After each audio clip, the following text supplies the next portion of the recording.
Olá, tudo bem? Iremos tratar aqui hoje da disciplina relacionada à ciência política sobre grupos de pressão e interesse. Aqui será debatido como como funciona, onde cada integrante terá sua explanação e participação. Acredito que vocês irão gostar muito, ok? Vamos então mergulhar nesse mundo de informação?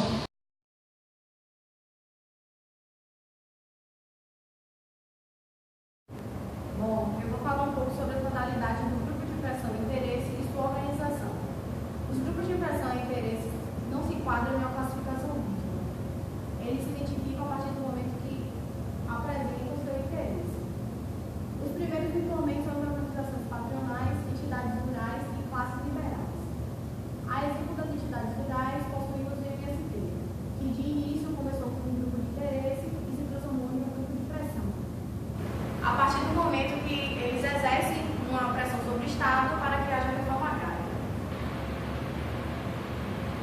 O poder do grupo de pressão se mede pelo grau de eficiência e de qualidade dos integrantes do grupo. Além disso, os grupos de pressão não apresentam, representando todos os interesses. Os grupos de pressão não agem somente a partir dos partidos políticos. Eles também possuem outras formas de atuação e o objetivo, no caso, é que deve ser alcançado. Existem grupos de pressão econômico, a exemplo, usinas, minas, escritórios, entidades jurídicas, no caso. Grupos de pressão integrados, instituições jurídicas, além de grupos de pressão culturais, como família, igreja ou escolas. Os grupos de pressão e interesse sempre querem uma decisão favorável a si.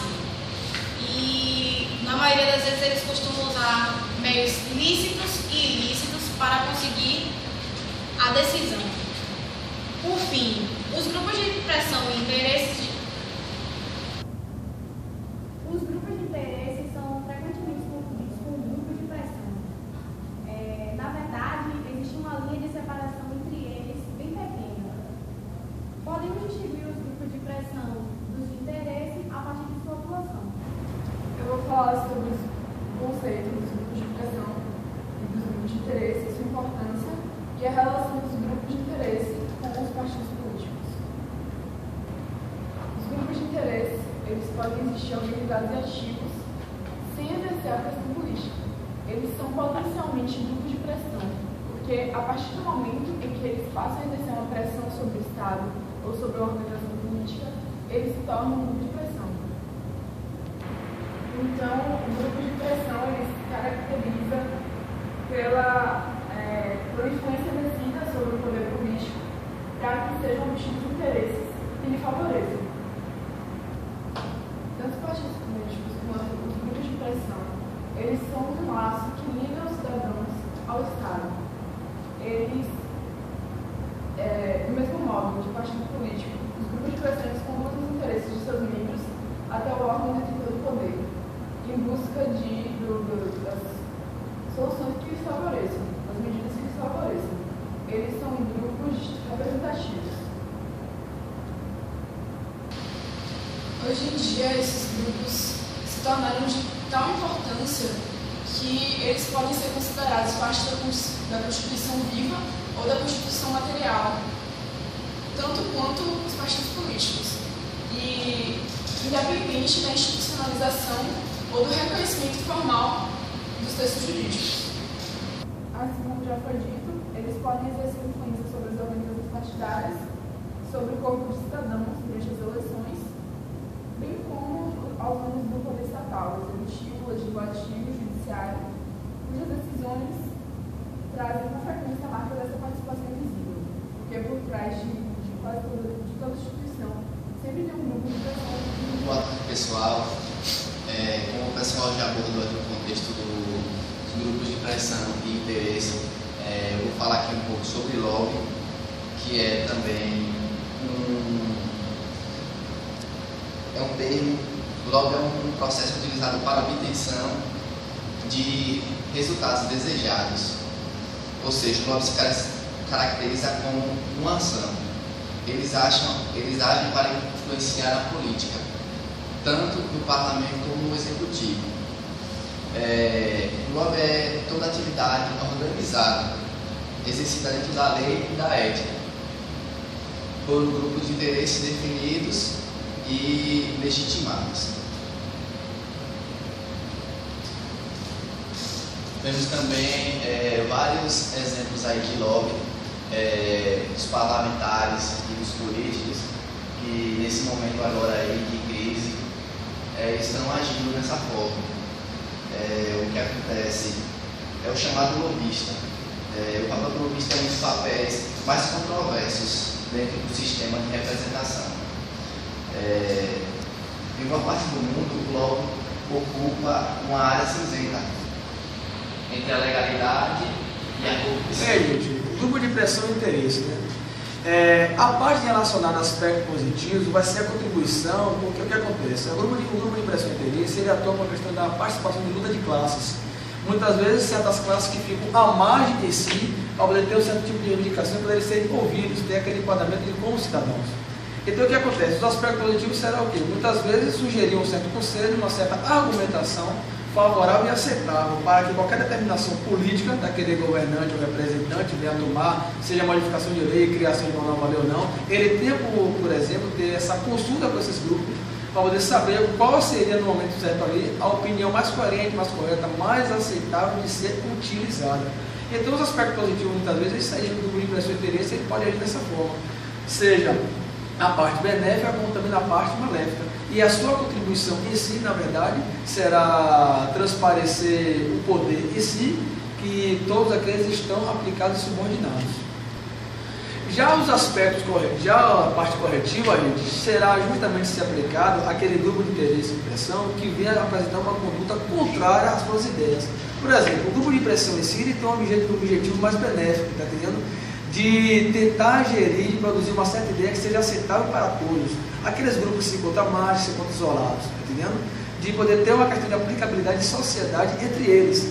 E já a parte do grupo de interesse, quando ele tem aquela questão de interesse particular, que seu objetivo é apenas o interesse assim de uma pequena parcela do grupo, aí o que acontece? Cabe ao representante governamental saber como pegar esse grupo assim, no erro, para poder tentar a questão do diálogo, identificando o erro em si, poder conseguir proibir, mas sem a questão da forma de limitar, se reprimir, entendendo? Que consiga se ter a participação, assim deixando claro a transparência para a sociedade, que aquele grupo de interesse não apresenta uma certa ideia favorável ao cidadão. O que acontece? A tecnocracia ela vai surgir justamente com a questão de adequar uma certa função a esse grupo em si, entendeu? É como se, na verdade, qualquer determinação que se fosse aplicada, que se fosse ser utilizada pelo representamento político, pelo governante em si, ele primeiramente procuraria saber desse grupo, que já se encontraria na sua especialidade no enquadramento de tecnocracia, para saber como é que será a recepção, a aceitabilidade pública dessa decisão, evitando assim praticamente um caos social, evitando assim um pandemônio, uma desordem pública. Então ele vai, se tem sim a consulta, certo? Mas não questão de procurar autorização. Ele tem uma consulta para ter mais ou menos uma questão de argumentação para se ter uma base, para se ter uma decisão melhor. E assim então a função da tecnologia estabelece mais ou menos isso aí. É uma teoria até definida por Auguste Comte, certo? E também mencionada por John Locke, que ele argumenta sobre a função tecnicista. É a gente de adequar uma especialidade àquela pessoa, para poder ter enquadramento político no setor governamental. Então, ele vai ser o enquadramento dentro da tecnocracia do grupo de pressão e interesse, adequar a ele sim o enquadramento funcional. Olá, tudo bem? Estamos aqui então sobre realização da atividade da disciplina de Ciência Política sob a orientação da professora Helenice Santos. Estamos aqui então com o entrevistado professor Martim da Cruz Silva, graduado em Filosofia pela UESC, pós-graduado em Psicopedagogia pela Fundação Visconde do Cairu, pós-graduado em Gestão Escolar pela Universidade Estadual de Feira de Santana, bacharelando em Direito pela Faculdade Anísio Teixeira, em Feira de Santana. Além disso, professor também é professor da Rede Estadual de Ensino, na disciplina Filosofia, e oficial de Justiça do Tribunal de Justiça da Bahia. Bem, professor, grupo de pressão e interesse. Pessoal, seria interessante que o senhor argumentasse sobre a sua vivência, sua história em si naquela época, como estamos muito interessados em saber disso. correlacionando sobre a questão do grupo de pressão e interesse, mas em si, falando um pouco mais, o que realmente aconteceu naquela época, o que seria o grupo de pressão naquela época, juntamente com o histórico do senhor. Grupo de pressão e interesse. Eu posso dizer que na minha época tinha outro conceito, e hoje esse conceito, para mim, é novo, porque na minha época existia a luta de classe, né? Uma que oprimia, outra que era oprimida, no caso, trabalhador e empregado. Então, nesse contexto, eu posso dizer que os trabalhadores, assim como os estudantes em toda a sociedade, era oprimida por um regime ditador, né? Onde veio o golpe militar, a partir disso os militares começaram a assumir o governo e a partir daí sofremos essa injustiça e essa opressão, né? Então, nesse contexto, eu também fui atingido. Fui atingido de que forma? Na minha época acadêmica, quando eu estudava na Católica, né, eu fazia parte do centro acadêmico, né, onde reivindicava melhores condições de vida, né, e ao mesmo tempo, nesse contexto da faculdade, existia policiais onde fiscalizava a fala dos professores e dos alunos, né. E daí nós procurávamos sempre objetivar, pressionar o governo para que tivesse uma abertura democrática. No caso, como todos sabemos, foi que se deu direta já e desembocou na democracia. No contexto da pressão e interesse, é que eu posso dizer o seguinte, né? A minha experiência, ela basicamente dá-se ao chegar na faculdade, na década de 80, né? Entre 82 e 85, eu fui fazer a graduação de filosofia na Católica e lá eu encontrei um contexto de opressão dentro da academia. De que forma? Na sala de aula a gente via que os professores eram policiados por agentes da polícia, os professores também tinham que se limitar ao que falava, política quase praticamente não se discutia. E então, nesse contexto, também tinha o outro lado acadêmico, onde os diretórios se organizavam, tinha a UNE, que era a União Estudantil, que organizava os estudantes, tinha também a Associação de Professores, onde buscava combater esse regime. Então, nesse contexto, nessa vivência, eu comecei a perceber essa questão do interesse e da pressão. Que na minha época era uma luta de classe, né? Onde as categorias colocadas eram opressão e opressor, né? Então a gente lutava basicamente tentando superar essa dicotomia entre uma classe dominante e uma classe oprimida.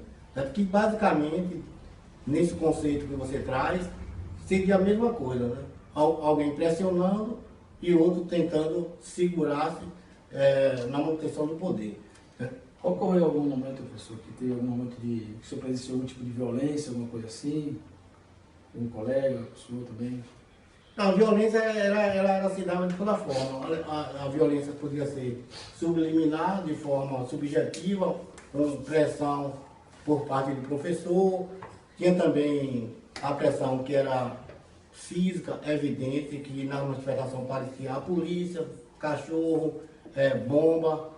Isso sempre aparecia, isso era bem evidente, né? Quem não lembra da época da SM na Bahia, né? Onde no Central, que ele entrou no Central, espancou os estudantes. Bastava fazer manifestação que a gente vivia essa pressão física e direta, né? Fora a psicológica que era constante. Porque dentro da sociedade também existia a pressão indireta. Ou seja, os amigos do Estado procurava lhe discriminar, procurava lhe oprimir, né? Sem contar que o mercado se fechava para esse tipo de agentes que pressionavam o governo, né? Para uma melhor condição de vida, um melhor governo. Né? Então, nesse contexto, a gente pode dizer que de 80 bastava fazer manifestação que a gente vivia essa pressão física e direta, né? Fora a psicológica que era constante, porque dentro da sociedade também existia a pressão indireta, ou seja, os amigos do Estado procuravam lhe discriminar, procuravam lhe oprimir, né? Sem contar que o mercado se fechava para esse tipo de agentes que pressionavam o governo, né, para uma melhor condição de vida, um melhor governo. Né? Então, nesse contexto, a gente pode dizer que de 80 a 85 foi o que se deu, foi isso, uma pressão direta, né? E um interesse que a gente pode dizer que se dava na forma dos sindicatos, das associações, das organizações que a sociedade civil tinha, né? Combatendo essa violência do regime militar, buscando uma democracia e um governo livre e democrático. E experiência profissional, professor? Vocês poderiam aumentar? A profissional, posso dizer o seguinte, eu trabalhei no Banelli, também nesse mesmo período de 80 até 90, 94, né? Quando eu me engajei no movimento sindical, né? Que a gente fazia oposição a um sindicalismo patronal forte, que vinha desde a época de Getúlio Vargas, que se manteve por 30, 40 anos dentro do sindicato. Então existia um movimento sindical da CUT, né, que a gente pode dizer que seria um grupo de interesse, né, buscando abrir mais o sindicato de forma democrática, onde todos participassem de forma igualitária e nas mesmas condições para todos. Né, porque na época, praticamente, era o regime que indicava os seus dirigentes. E alguma contribuição ou informação também, para complementar, professor, na parte da política em si, poderia ser um pouco mais direto? A política, isso tudo já é política, porque quando você busca reivindicar interesses, né, de classe, contrapondo a um interesse de governo, a gente pode dizer que isso já é política. Né? A política nada mais é do que a manifestação do cidadão, né, dentro do espaço da sociedade. Quando você busca questionar, indagar, refletir, buscar melhoria de condições de vida ou de emprego, qualquer que seja, né, que você começa a refletir. Na verdade, quando você faz política, você procura desvelar, tirar o véu, o manto do que está por trás da ideologia. A ideologia procura encobrir e você busca, através desse desvelamento, mostrar o que tem real, a realidade em si. Ok, professor. Então, finalizando, né? O senhor falou do regime militar na década de 80 e 90. Então, seria interessante que eu argumentasse agora dentro da conjuntura política e econômica em que vivemos hoje, onde oposição e governo não se entende, como os grupos de interesse e pressão poderiam contribuir ou podem contribuir para este passo, né? Se a gente perceber atualmente até a situação da questão do impeachment, né? O senhor dá uma comentada aí, professor? O grupo de pressão pode pressionar da seguinte forma, né? Como já tem os sindicatos, as associações, os grupos que tem aí, pode buscar mais uma política ética hoje, onde inicialmente veio Lula, veio Dilma, né, com uma postura de um governo ético, democrático, né, mas o que a gente viu foi um desmonte praticamente do governo, onde apareceu um índice altíssimo de corrupção. Isso não quer dizer que no Brasil nunca houve corrupção. A corrupção no Brasil vem desde sua origem, né? Como fala Raimundo Faoro na sua obra Dono do Poder, né? Já vem trazendo esses traços das elites dominantes no Brasil, né? E que hoje está bem contextualizado. As empreiteiras vêm tomando conta do país, onde os interesses que se tem no Brasil hoje é de forma espúria, né? Onde cada um procura beneficiar a si em vez de beneficiar a nação. Procura-se enriquecer o país, procura enriquecer a si próprio em vez de se enriquecer o país. Então eu acho que está precisando no Brasil uma retomada de reflexão e ação de forma que se busque uma nova pressão nesse governo e nesses maus políticos que pensam simplesmente de se enriquecer de forma ilícita e não buscam uma política firme e concreta, fazendo com que esse país volte a um desenvolvimento justo, democrático e igualitário. Ok, professor. Vamos ver, senhor. A única esperança que nos resta, né? Acreditar que realmente o grupo de pessoas de interesse tenha essa participação um pouco nutritiva, né? De poder vir ajudar e manter essa sociedade mais igualitária, né? Então, eu conversei aqui com o professor Martim da Cruz Silva, certo? Na cidade de Feira de Santana, em sua residência. Ok? Então, estamos aqui encerrando o trabalho relacionado à disciplina de Ciência Política, sob a orientação do professor Eunice Santos. Professor, muito obrigado. Boa noite. E até a próxima.